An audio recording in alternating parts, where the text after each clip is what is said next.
Bismillahirrahmanirrahim. Elhamdülillahi Rabbil alemin. Ve l'aqibatu lil muttaqin. Vessalatu vesselamu ala seyyidina Muhammedin ve ala alihi ve ashabihi ecma'in. Amma ba'd. Assalamu alaikum ve rahmatullahi ve berekatuh. Hal yastaviyan. Bu ikisi barobar bo'lurmi deb nomlanadigan darsimizni bugun 24-si. Bugungi mavzuyimiz yaxshilikka buyurish, yomonlikdan qaytarish.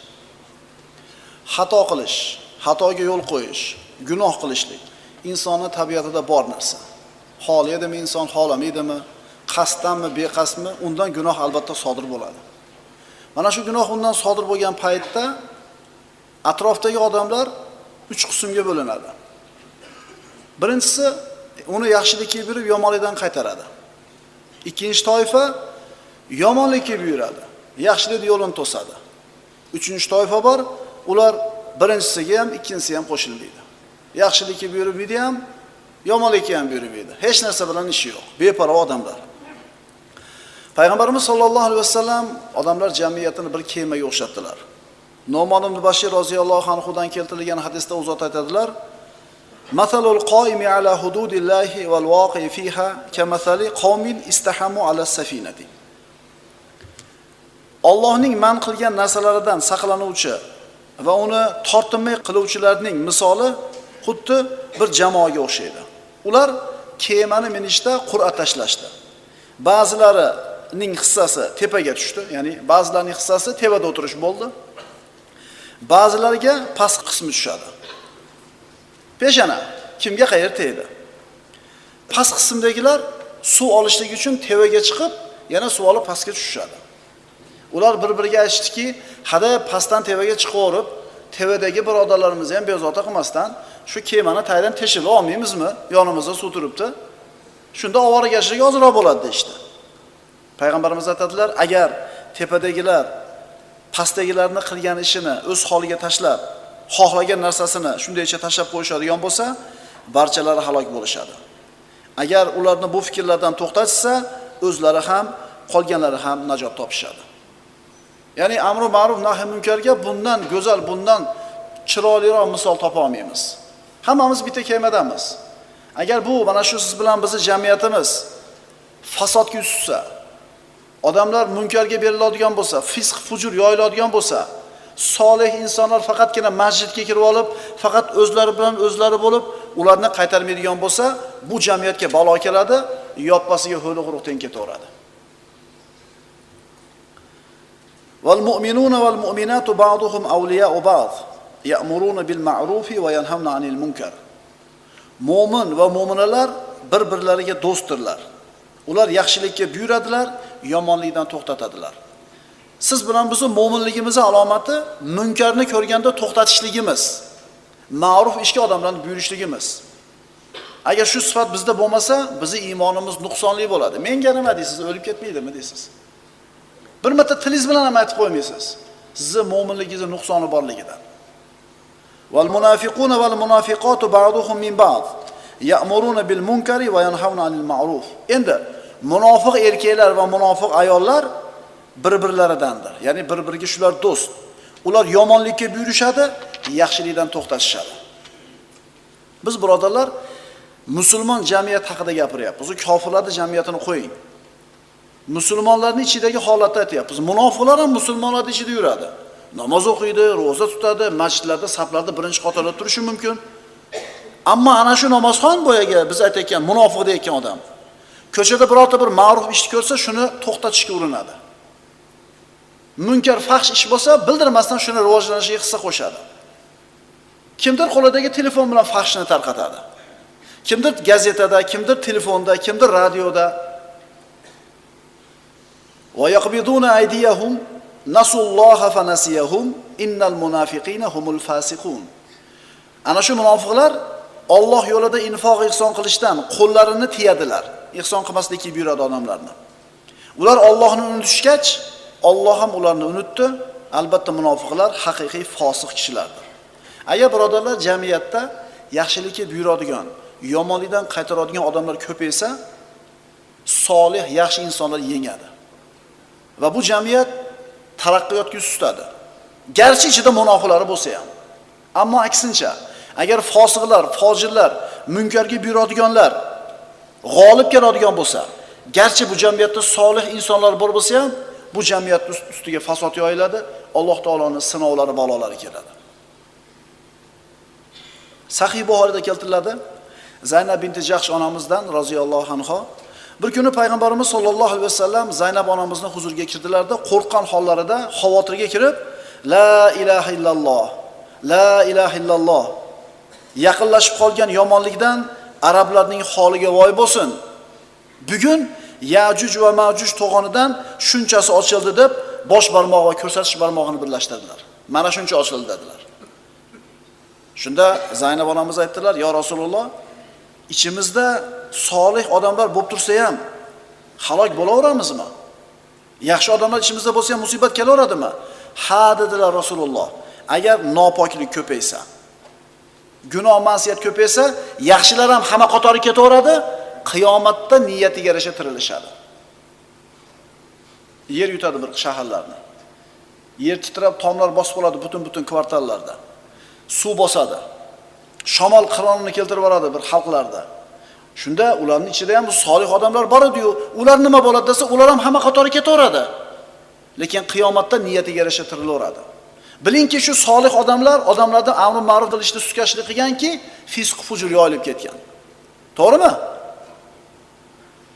Endi shular ichida yashagandan keyin ularga kelgan narsa bularga albatta boshiga tushadi. Bir kishi aytadi, Sufyon as-Savri rahimahulloh. Sufyon as-Savri bilan bozorga chiqdim. Bozordan kirib chiqib ketgunimizcha tili to'xtamadi. Odamlarni amr ma'ruf nahi munkar qilardi. Yaxshilikka buyurib, yomonlikdan qaytarar edi. Bozorga tushdi, ishi shu edi ularning. Sufyon as-Savri bir kuni hajga bordi, Minoda turar ekan, ana shu davrdagi xalifa ham hajga kelganligidan xabar topdi. Yana xabar topdiki, bu xalifa o'zi bilan juda katta miqdorda pul olib kelib isrof qilyapti ekan. Unga nasihat qilishini, amr ma'ruf nahi munkar qilishini xohladi. Topib bordi, kirishlikka chodiriga izn so'radi. Ruxsat berishdi. Sufyon aytdi: "Ey Amirul Mo'minin, pulni isrof qilayotganingizni eshitdim. Nech pul bilan keldingiz?" dedi. Xalifa: "Nimaga so'rayapsiz?" dedi. Sufyon aytdi: "Amirul Mo'minin Umar ibn Xattob roziyallohu anhu haj qilgani kelib 16 dinorni sarflab bo'lib turib, Baytul moldan isrof qilib qo'ydi-da degan edi. Umar ibn Xattob 16 dinorni sarf qilib turib, Baytul moldan isrof qilib qo'ydi deganida xalifaning yonida turganlar g'azablanib, "Ey, xalifaga ham shunaqa deydimi? Qanaqa odamsiz?" deb aql o'rgatmoqchi bo'lganida Sufyon unga qarab, "Vallohi" dedi. "Fir'avnni Homon halok qilgan edi" dedi. Fir'avn bo'lishiga senga o'xshagan yonidagi vazirlari, maslahatchilari sabab bo'lgan. Birontasi nasihat qilmagan, oxiri men ana robbukumul a'la, men sizlarda xudoyilarman deb olgan. Senga o'xshaganlar o'ldirgan Fir'avnni ham dedi. U davlatda, mamlakatda bo'layotgan hamma ishlardan podshohda xabari bo'lishi mahol ish. Ko'p narsadan xabari bo'lmaydi.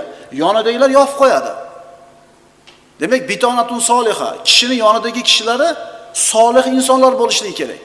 Yaxshi emas bu ishingizda bir şey tergab tursa, munkardan tiyiladi. Vallohi Fir'avnni Homon zoya qilgan edi dedi. Ya'ni sen va senga o'xshaganlar xalifani adashlik yo'l ochib berasizlar dedi. Xalifa boyagi kishiga jim bo'ldi dedi. Kishi so'zini tugatib olsin dedi. Sufyon as-Savri nasihatini qildi, chiqib ketdi.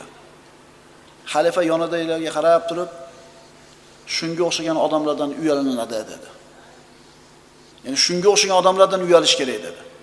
Ya'ni shuncha odam bittasi nasihat qila olmagandi xalifaga. Qo'rqqanidanmi yoki mansabidan ayrilib qolishdan qo'rqqanidanmi? Bu odam mana qildi, bora aytishga, qo'y. Men yomon ko'rib qolmasin, qo'y, undan ko'ra. Payg'ambarimiz sollallohu alayhi vasallam bir munkarni ko'rsalar, o'rnida tuzatardilar. Bir yigit uzuk taqib olgan edi, tilladan. Payg'ambarimiz sollallohu alayhi vasallam nima bu dedi? Ha, uzuk tilladan. Yech buni dedi. Yechdi. Payg'ambarimiz sollallohu alayhi vasallam masjidda o'tirganlarida bir kishi kelib namoz o'qidi. Nari-beri o'qidi namozni. Rasulullohning majlisiga kelib o'tirganida, tur, borib boshqatdan o'qi, sen namoz o'qimading. Bir necha marta takrorladi. Rasululloh munkarni ko'rganida o'rnida isloh qilardilar. Payg'ambarimiz sollallohu alayhi vasallam aytganlar: "Man ra'a minkum munkaran falyughayyirhu bi yadihi." Kimlar bir munkar ishni ko'rsanglar, qo'linglar bilan tiyib qo'yinglar. Agar qo'li bilan tiyishga qodir bo'lmasa, tili bilan tiyib qo'ysin, nasihat qilib qo'ysin. Agar unga ham qodir bo'lmasa, qalbi bilan tiysin. Lekin bu iymonning eng zaifi. Aytishlikka ham yaramaslik. Alloh taolo bu ummatni maqtagan. Millati falonchi bo'lganligi uchun maqtamagan. Ko'zi, qoshi manaqa bo'lgani uchun maqtamagan. Bitta sifati uchun maqtagan. Astagfirullah, kuntum khayra ummatin ukhrijat lin-nas. insonlarga chiqarilgan ummatlarning eng yaxshisi sizlar bo'ldinglar. Nima uchun? Yaxshilikka buyurasizlar, yomonlikdan qaytarasizlar va Allohga iymon keltirasizlar. Mana shu sifat bo'lsa, biz maqtalgan ummat bo'lamiz. Maqtalgan o'sha ummat biz bo'lamiz. Agar bizda amr ma'ruf, nahiy munkar bo'lsa. Endi Banu Isroilni qarang buni muqobilida. Ular amr ma'ruf, nahiy munkar qilganmi? Nimaga o'zlarining payg'ambarlari o'zlarini qavmini la'natlagan? Astagfirullah. Lu'ina allazina kafaru min bani Isroil ala lisani Davud va Isa ibn Maryam, zalika bima asaw va kanu ya'tadun. Banu Isroil orasidan kofir bo'lgan kimsalar Davud va Iso ibn Maryam tilidan la'natlangandirlar. Bunga sabab ularning qilgan isyonlari va tajovuzkor bo'lganlaridir. Kanu la yatanahuna an munkarin fa'aluhu la bi'sa ma kanu yaf'alun. Ular bir-birlarini qilgan noloyiq ishlardan qaytarmas edilar. Bu qilmishlari naqadar yomon ish. Kichkina bolangizdan bir noto'g'ri fe'l sodir bo'lsa qaytarasiz. Bir marta, ikki marta qaytarasiz, bola tushunadi. Demak, shu narsa yaxshi emas ekan deydi. Agar indamasangiz nima bo'ladi? Albatta, muslih, isloh qiluvchi kishilar bilan mufsid, fosiq kishilarning o'rtasida katta farq bor. Kim yaxshilikka buyuradi, kim yomonlikka buyuryapti, Alloh albatta bilib turadi. Alloh ko'rib turibdi. Amr ma'ruf nahiy munkar qilish oson ish emas-da. Ulamolar aytadi, amr ma'ruf nahiy munkar islomning 6-ustuni deydi ayrim ulamolar. Iymon, namoz, roza, zakot, hajmi 5-ustuni, 6-ustuni amr ma'ruf nahiy munkar deyshadi. Luqmon Hakim nasihat qiladi o'g'liga. Astagfirullah. Ya bunayya, aqimis solata wa'mur bil ma'ruf wanha 'anil munkar wasbir 'ala ma asabak inna zalika min azmil umur. Ey o'g'ilcham, namozni qoyim qiling, yaxshilikka buyuring, yomonlikdan qaytaring va sabr qiling. Yaxshilikka buyurib, yomonlikdan qaytarishlik qiyin ish. Bu narsani odam gapirganda albatta odamlardan ozor, aziyatlar keladi. Orqasidan albatta sabr qilishligini eslatyaptiki, bu ish mehnat mashaqqatsiz bo'lmaydi. Qiyin. Senga nima deydi?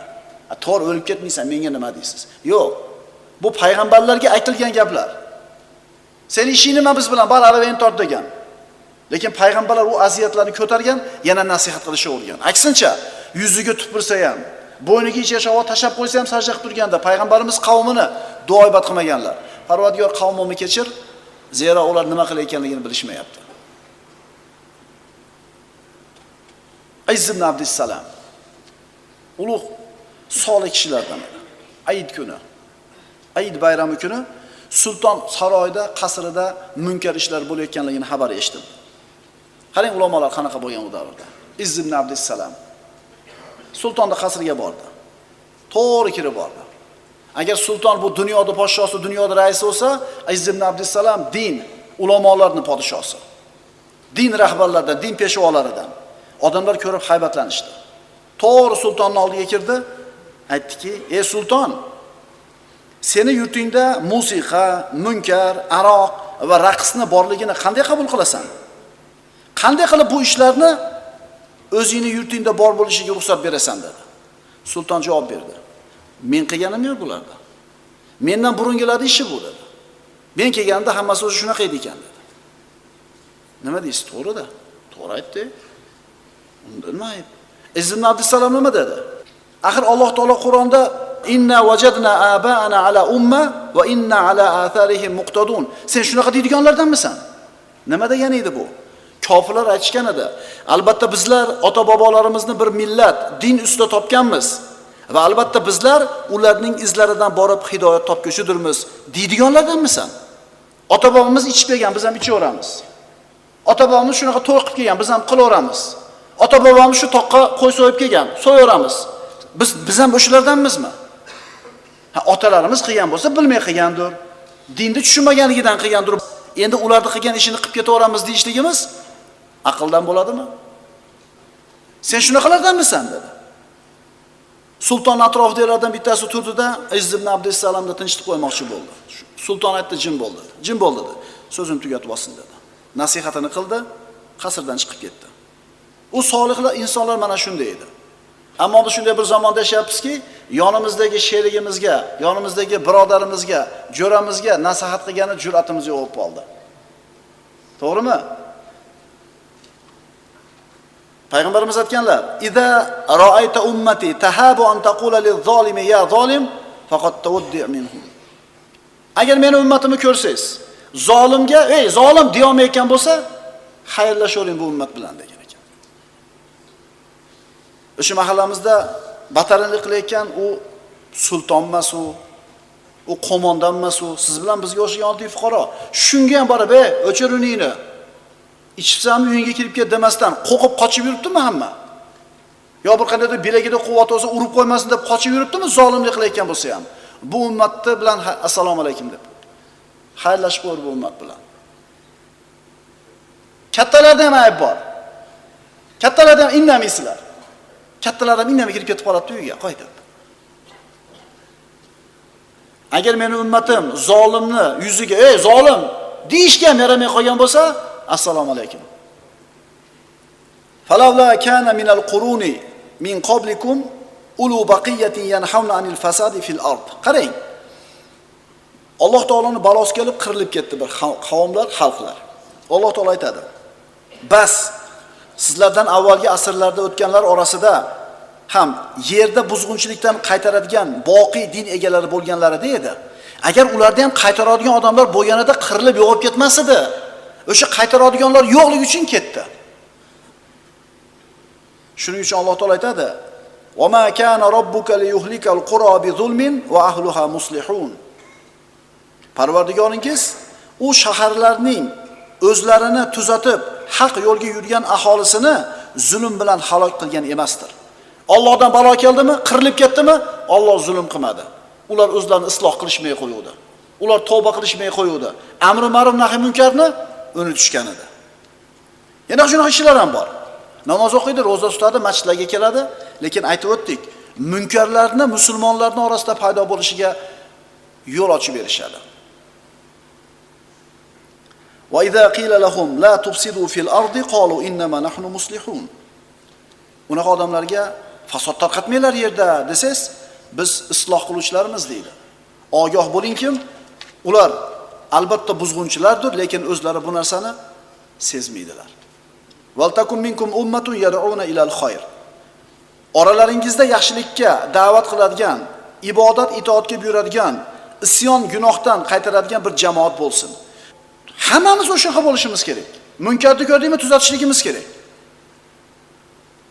Ammo munkarni ko'rganda indamasdan ketadigan odamlar, bunaqa odamlar ko'paygan sari jamiyat inqirozga yuz tutadi, birodarlar. Meni ishim nima? O'lib ketmaydi, o'tib ketyaptimi?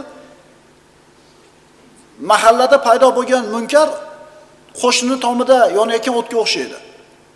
Tek qo'ying, uni tomi kuyib bo'lgandan keyin siz tomingizga o'tadi. Albatta o'tadi, xotirjam bo'ling. O'sha qo'shnini tomida o'chirib qolsangiz, o'chirib qoldingiz. Falonchini bolasi mana bir noma'qul ish bilan mashg'ul bo'lib qopti deb eshitdingiz, shuni tiymadingiz, sizni bolangiz ham unga ilashib qolishidan omonda emas. Innal ladina yuhibbuna an tashi'al fahishata fil ladina amanu lahum azabun alimun fid dunya wal akhirah wallohu ya'lamu wa antum la ta'lamun. Albatta iymon keltirgan kishilar o'rtasida buzuqliklar yoyilishini istaydigan kimsalar uchun dunyoda ham oxiratda ham alamli azob bordir. Alloh bilur, sizlar bilmassiz. Odamlar bor. Odamlarni yaxshilikka buyuradi, yomonlikdan qaytaradi. Ya'ni odamlar bor, odamlarni yaxshilikdan qaytaradi, yomonlikka buyuradi. Albatta bu ikkisini misoli hargiz teng bo'lmaydi. Alloh subhanahu va taolo amri ma'ruf qiladigan solih bandalardan qilishini so'raymiz. Aqulu qawli hada va astagfirulloh li va lakum. Assalomu alaykum va rahmatullohi va barakatuh.